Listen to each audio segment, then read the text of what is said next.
There comes a time in a photographer's career that working with pretty people isn't enough. You can try to light better, have costumes, incredible makeup, but at the end of the day, the thing that really counts for your photo project or for portraits are emotions. In this video, I'll present you 3 ways you can help your subject have better expressions or emotions for your photo project. The first way is to prepare a mood board. So you may ask, what is a mood board? A mood board is sort of like an inspirational wall that is entirely dedicated to your photo project. It assembles elements in different spectrums of your shoot, whether it be the light, the costumes, the makeup, or actually the emotion in this case of the shoot that you want to have in elements that you can actually piece together. It can also be many things. It can be a sequence of a movie. It can also be a song, it can be a magazine shoot, it can be photos you found on Instagram.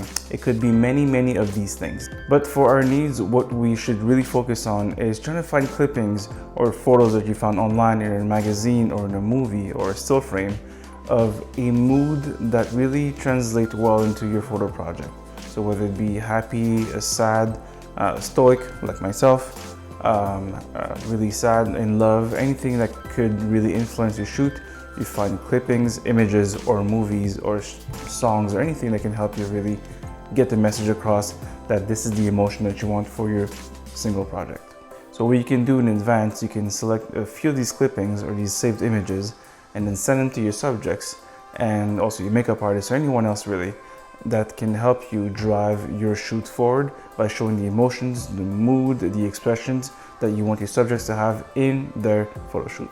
But why all that planning? Because I really believe that planning really helps you reach the goal that you have in mind. It won't be exactly what you have in mind, but it'll be close enough that you'll be able to say, hey, I planned this entire thing and I can really communicate my intention really well with the subject I'm shooting. Like I said earlier, this could be varied mediums. It could be a song that you can send her to so she can understand what you're hearing whenever you're seeing the photo, or it can be a movie clip or people in motion, basically showing the way that these people are moving or interacting together, or what the hero or the subject of the story is actually doing, so she can understand and translate that physically, because if she's a professional, she'll understand it better, and if she's not a professional, she can actually practice in advance doing those things.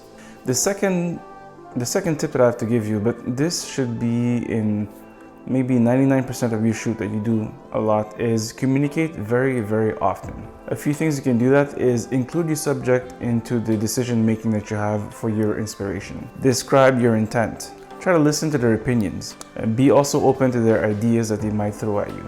And while you're shooting, always try to give encouragement or a positive reinforcement to the things that you really love. So an example, if someone is doing something quite well in the shoot, just make sure you reinforce it so she can do more of the same thing. The human mind is really flexible and large, and if you reinforce it positively with good expressions saying, hey, this is a great shot, or this is a great position, or this is a great mood, you will see your subject will just go deeper into it. So it's really worth it to communicate very often. I mean, some people don't do it. I do it very often. I interrupt a shoot and I go and I show her the shots in my camera saying, hey, these shoot shots are amazing, keep on that way, it's really amazing. We're gonna do maybe 20-25 more of these, and then we'll move on to something else. And something that we really have to remember is that you are the director of this set. It is your images. Even though they're paying you or not, it doesn't really matter. You own these images that you take with your camera. It is your set, your ideas, your way of communicating that will make sure that the subject will just match your intent, or your subject will just follow your leadership into the photo. And the third tip, it might seem obvious but is quite often forgotten, is try to play with your subject's strength. Most of us are really good at a very few things, or maybe a lot of things, depends on you, but I'm good at very select few things, like photography. Most of us are good at a few things, and the same concept applies also to emotions. For an example, for some, smiling comes really easy to us. To some, like me, I have a stoic face 95% of the time. And others with more training, or actually with great control of their emotions, can actually cry on instant, like an actor. And this is why I believe you should always play with your characters or your subject's strength. An example, unless you're going for an extreme contrast and you want to see different unmatching emotions, which could be the case. It's really difficult to pull off, but if you can, cheers to you. One thing you can do is, if your concept requires bright sunlight and vibrant colors, a stoic face in that frame won't really necessarily match, because it's a pretty fun and atmosphere to be in that humans like, and you're putting someone that has negative emotions or very frigid emotions in front of it. Maybe that's not the best thing. A suggestion that I would have for you is just before booking anyone else, or before actually you work with the person that hired you, go look at their Instagram, go look at what they typically do, or go look at their profile and see, like, does she smile a lot? Does she serious a lot?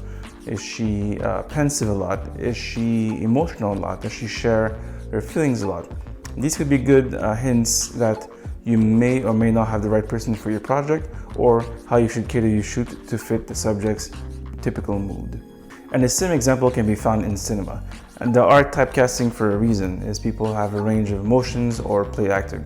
An example, The Rock does not play in British dramatic movies because he's The Rock, he's an action hero. And the same applies for the opposite.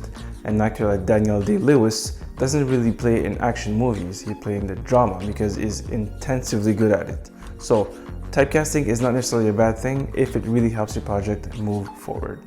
So let's recap all of this. The first thing you should do is actually plan a mood board or an inspiration wall for your photo project that will help you visualize the direction that you want to take for the photo project that you're booked on, or actually you booked yourself.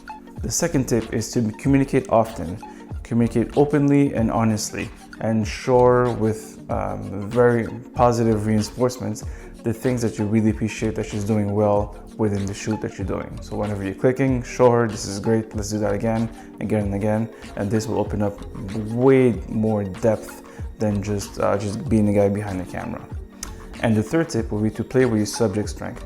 Again, typecasting is good. Doing the opposite of what the character is usually like is difficult. So if you might want to go the easier route if you want to have a successful project, if you cannot afford to lose the shoot. So I hope that these were helpful tips in order to get better expressions, or actually give a great direction to your subject for your photo project. For more resources, I shared a few links of, not necessarily photography based, but they are directors talking about how they manage their actors. And I think it's a actually a great way to perceive or to understand how people that do it way better than us are actually doing it. So check out those links in the description below.